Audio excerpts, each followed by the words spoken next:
the more that we have AI bots everywhere creating all of this content and you don't know what it is or who to trust, I think you naturally are going to be like, okay, I'm going to have my own bot to help defend me.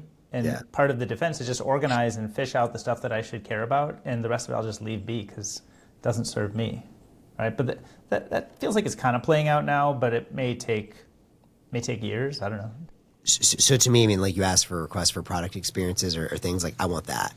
I want the best self-sovereign AI assistant that can filter out all of the noise, be my like real co-pilot, and like I don't want to have to use the computer anymore. Yeah. Ideally, and I think like that you want a voice interface, probably, right? I want a voice interface, but critically, and I think this is so important. You need to be able for that to work.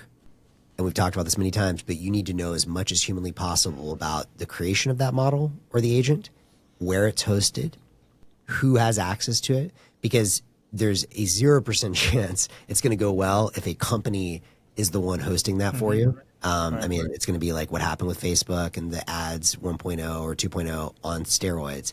And so I think about, if you could build one of the most important things for humanity today, who can do that in a way where you can audit yourself or have people that you trust audit to know what's in the model, who's hosting it. I think some of the stuff that, people like Open Secret or the companies like Open Secret are doing some of the encrypted stuff, that's a great first step.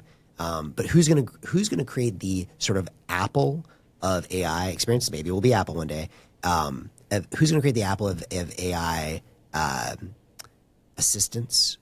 That to me seems like a very, like maybe the most important product you could build. Yeah, I do think there's this concept that people say, generals fighting the last war. Yeah. And I think there's a lot of generals out there trying to fight the social media war. And the next war is going to be, which AIs can we trust? And are they open source and in service of us or in service of some corporation? And we don't really know what that looks like yet. But I would almost say, instead of spending a lot of time fighting that last war, let's think about how to fight this new war, which is this battle for just even how our thinking works, not the manipulated media thinking, but like the new form of, artificial intelligence. Can we have open source and controlled and sovereignty? Because I think ultimately, like if you really go forward on this, I don't think we want humans making most of the decisions humans make today. We want to have like an agreed upon set of like rubrics for how decisions get made and how models get trained and what we're willing to ask them and what we're willing to accept as answers.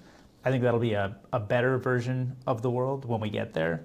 But I think we need to like really be thinking and experimenting with what that looks like when we put our trust in systems that are going to help us make decisions. And in order to put that trust, I think the absolute number one most important thing, which is why we're all, into Bitcoin, Lightning, Nostr, is transparency. Like maybe the humans aren't making the decisions, but it's critical the humans have the ability to audit them. Otherwise, things are going to go very dark. And I think about this, again, like we've talked many times in the show, like what is going to be the killer app in Nostr that really makes it pop off? And if I were going AI today, like really trying to build a company around this, I would be thinking a lot around, can you build that kind of an experience for, like you said, the next battle, right? Like whenever something gets like super hot, you've probably already lost the opportunity or the really big opportunity. And so that next battle, it's like if you can build this sort of like auditable, self-sovereign AI agent, you're probably going to build that in and on top of an environment that makes it easy to audit, easy to do things like rank the authenticity of information. So some stuff we talked about are like some of the articles I put out a while ago around trust rank and how to disrupt Google. That's one of the reasons I'm really bullish on, still this web of trust stuff with Nostr. And I've seen a couple other companies integrating, I forget the name of it now, but like the project that allows you to, call as like a service, various trust ranks, and then, apply your own. I think building that self-sovereign AI assistant for a sort of Nostr Bitcoin world makes a lot of sense, and a lot of people are doing it.